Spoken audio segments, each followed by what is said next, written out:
All right, I think we're live. Here we go. Haven't done one of these in a minute. Justin Sandler here, 3 Cube Studios, live on a Friday afternoon. Hope everyone is doing amazing out there and has had a fantastic week. I haven't done a video here in,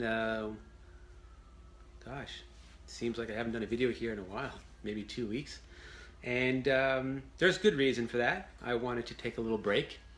I needed a little time to myself, a little time away from social media and all the chaos, and time to reflect within myself.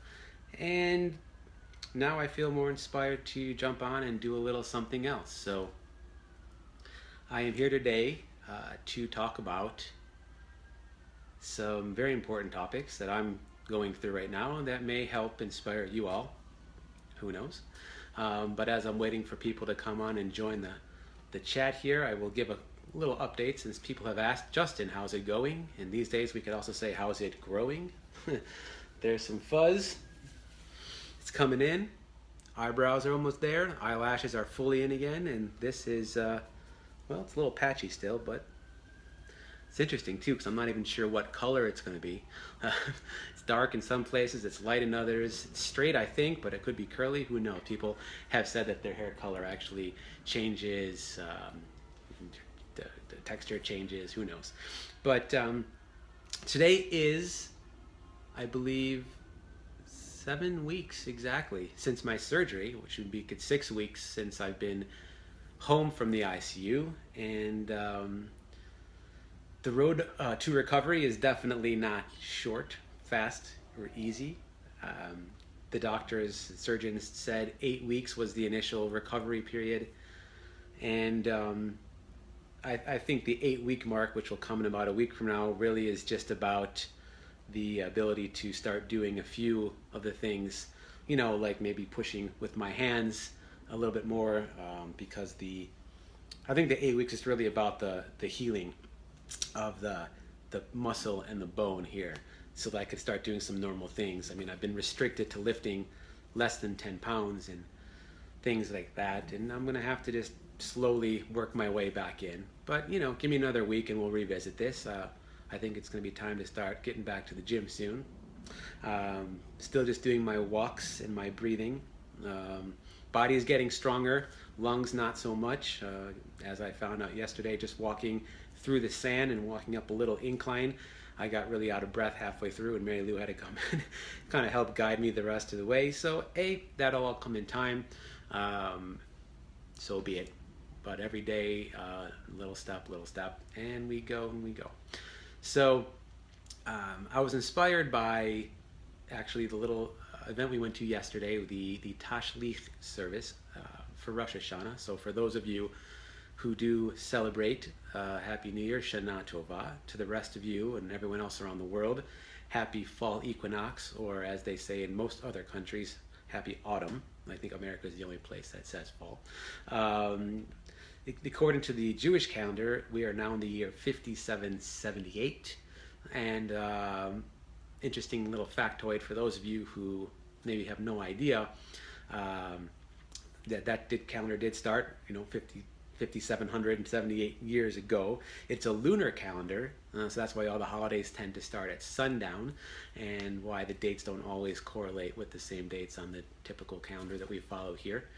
But this particular holiday, and beautiful that it falls on the same day as the first day of fall, is about a lot of things, but it's starting anew, and there are things we work on in forgiveness. And yesterday we were with a beautiful community of people down at the beach in Malibu, had a wonderful time, and one thing we did was we threw bread into the ocean, and that really inspired me to address something that I've been dealing with lately, and then that is the issue of self-forgiveness and also self-love.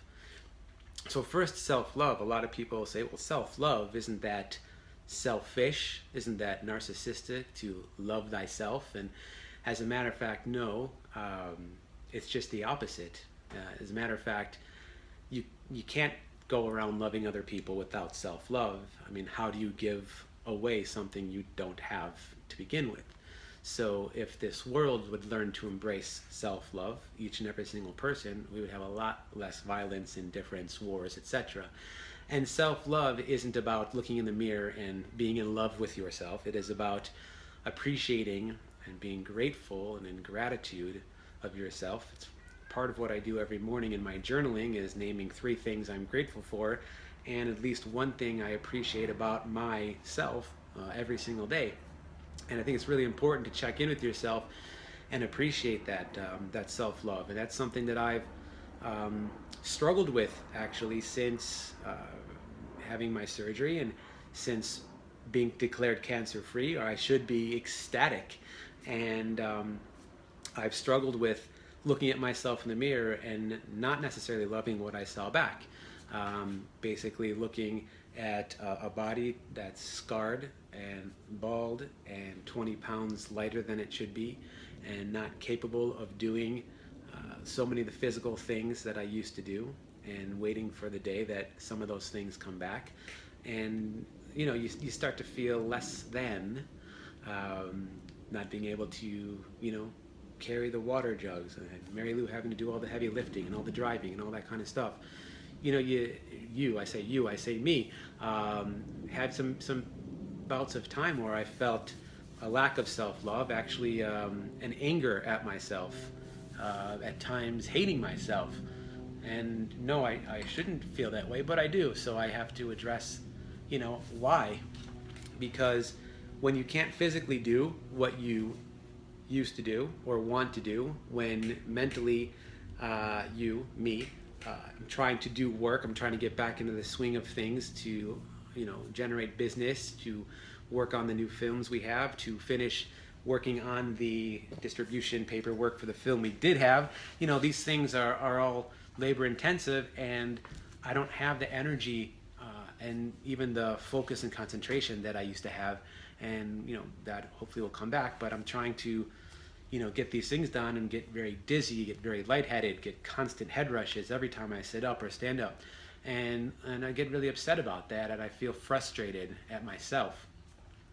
And then it becomes this sort of unfulfilling prophecy, if you will, where you're angry with yourself, angry with your circumstances. You start to hate your situation. You start to feel upset that you're not doing the things you want to do. You feel like you're letting people down. I feel like I'm letting people down. I feel like other people are having to pick up the slack for me, that I can't do so many things. And I understand that I had to give that up to go through a whole cancer journey, but it's like, okay, I'm done. Cancer's over, right? I can start doing these things again. Well, not so fast.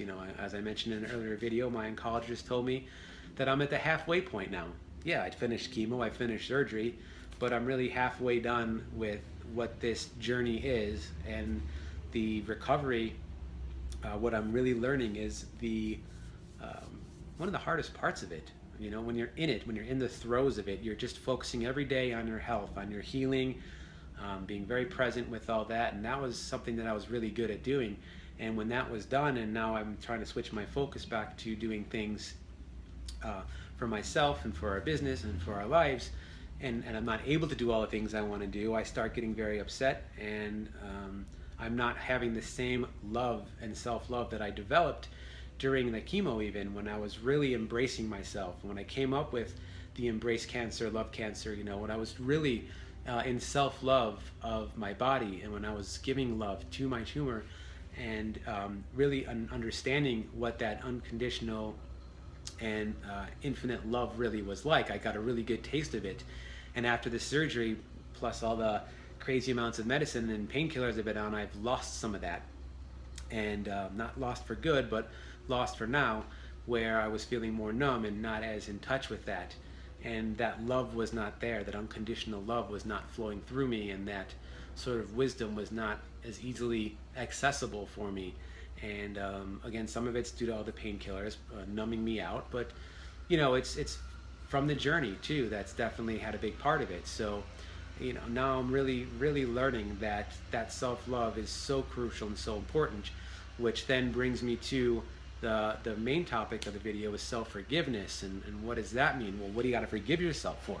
Well, really, I mean everything, you know, anything that you do on a daily basis that you get hard on yourself for, upset with yourself for, you know, which I was doing, being really hard on myself for not being able to, you know, physically do things, for not being able to help out more, for not being able to handle so much of the business that needs to get done, for feeling the pain and even like not wanting to take these narcotic pain meds and feeling angry at myself for taking them because the pain was so frustrating. But at the same time, I knew that I needed to get the pain out because it was, you know, what's the worst scenario. And so self-forgiveness is something that I'm doing now, and that was one of the big things I worked on yesterday as I released my bread into the ocean, was releasing the pressure that I've been putting on myself, releasing the stress, because, you know, I have struggled for a long time. I mean, since I was, you know, early teens, or if not earlier, with anxiety, kind of something that followed me around. And that anxiety was really fear-based and lack-based. And, you know, I've worked very hard over the years to release that fear-based way of living and be more open. And I'm really working hard on staying open. And I got to a point where I felt like I was getting there, and then it got to a point where things felt like they were closing again, and anxiety started coming back, and I started feeling that tightness, that squeezing in my chest, and closing doors and closing opportunities when I should be more open than ever. I mean, hell, I just had cancer. I should not give a fuck about anything. I should be completely open to the endless, infinite possibilities. I mean, I just survived what would be a death sentence to many people, you know, and I really believe that. That I'm very fortunate, and that my health and my energy and everything I put into it is why I came through this so well. And I should be very grateful. And I'm understanding now that I need to forgive myself. You know, and Mary Lou even mentioned to me today, when I told her I wanted to talk about this in video, you know, you just had cancer, you just had surgery, you know, be easy on yourself. And, you know, yes, that's true. And thank you, Mary Lou, for always reminding me that. But at the same time, it's hard to from the inside to sometimes see that, because I'm not able to do what I want to do. I'm not able to do so many things that I can do. You know, I'm not playing drums. I'm not going on auditions. I'm barely working on my writing and my development of films. You know, I have to do an editing job today right over there on our computer, and it's hard for me to sit and focus on the screen for a long time, and I'm not as inspired because of the cloudy head, and I'm upset with myself for that, and I need to release that. And that's what I wanted to do, is release that, forgive myself, and say, hey, it's okay. I went through something major, traumatic surgery, cancer, chemo, the whole 9 yards. Even if I didn't go through all that, I still need to forgive myself, because we're only capable of doing so much. And yes, we want to work hard. We want to do good for other people. You know, we want to live a life with purpose, but not every minute of every day is that possible. Sometimes we just need to rest. Sometimes we just need to sleep. Sometimes we need to go blow off some steam. Sometimes, you know, we just need to say fuck it and have some fun. It's really important to find that balance, and that's something that I didn't used to do. And I used to feel like if I wasn't working, then time was wasting. If I would sit down and watch a TV show, that was an hour that I could have been doing something productive, creative, you know. And you don't want to fall into a trap where you're spending all your hours and all your days, you know, just watching TV or things like that, but you want to find balance. And that's what I am going to forgive myself for, is taking the time that I did to do some binge watching on Netflix while I was recovering from surgery in the first few weeks, and forgive myself for not being able to, you know, just jump right into my next couple projects and get all the contracts and paperwork and writing and proposals done. And it's, you know, it's going to be a process. And when that frustration comes up, my job is to actually step back and see that and say, wait a minute, I am not the frustration, I am not the anger, I am not this, but what I am is a perfect, beautiful human being, just like you all are, and I'm experiencing these feelings. I'm going to watch them and observe them. I'm going to breathe them out, and I'm going to honor them. And if I need to stop and take a break, do some meditation, put on a movie, whatever it does, do that, and then come back to the productive work. But forgive myself for not being able to do as much as I used to, because I physically can't. And I would love to share, that with all of you on this beginning of our fall equinox, on our new year 5778, and however you choose to go on. From this day forward, self-love is the most important thing you can do for yourself and for anyone around you. And self-forgiveness, you must forgive yourself. Even if you feel like you did something that you shouldn't have done, even if you feel like you wasted time and didn't get the stuff done that you wanted to get done, beating yourself up, being your own bully, so to speak, is actually very unproductive, and it's going to perpetuate that cycle even further. What you need to do is just stop and say, hey, wait a minute, you know what? I was supposed to get some things done. I didn't do it. Why didn't I do it? What was stopping me? What's blocked? Instead of being mad at yourself and defeating self-love, you need to say, hey, okay, I forgive myself for not doing what I needed to do, and I'm going to make a change instead. Coming from positivity, coming from love, coming from compassion for yourself, that is the key to how you're going to move forward. Because when you start to beat yourself up, as I have done to myself many, many times over, you then get more mad at yourself, more frustrated, more stressed out, and now you're trying to come from behind, and you're coming from a place of fear, a place of lack, and a place of anxiety. And that really just perpetuates the stress, which perpetuates your health to decline, and furthermore, when you finally do get to what you're doing, your frustration is going to be so present that you're not going to be able to get it done effectively, or it's not going to come out as well. And so stop and breathe, forgive yourself, and promise yourself that you're going to move forward with love and compassion. Do what you need to do. Keep finding the balance, but always come from love. A lesson I need to learn very much, and a lesson I'm learning right here before your eyes. I wish the same for you. Come from love, forgiveness, and compassion. With that, I wish you all a wonderful, beautiful weekend. Happy fall equinox. Take care of yourself, take care of each other, and I'll see you in the next video. I love you.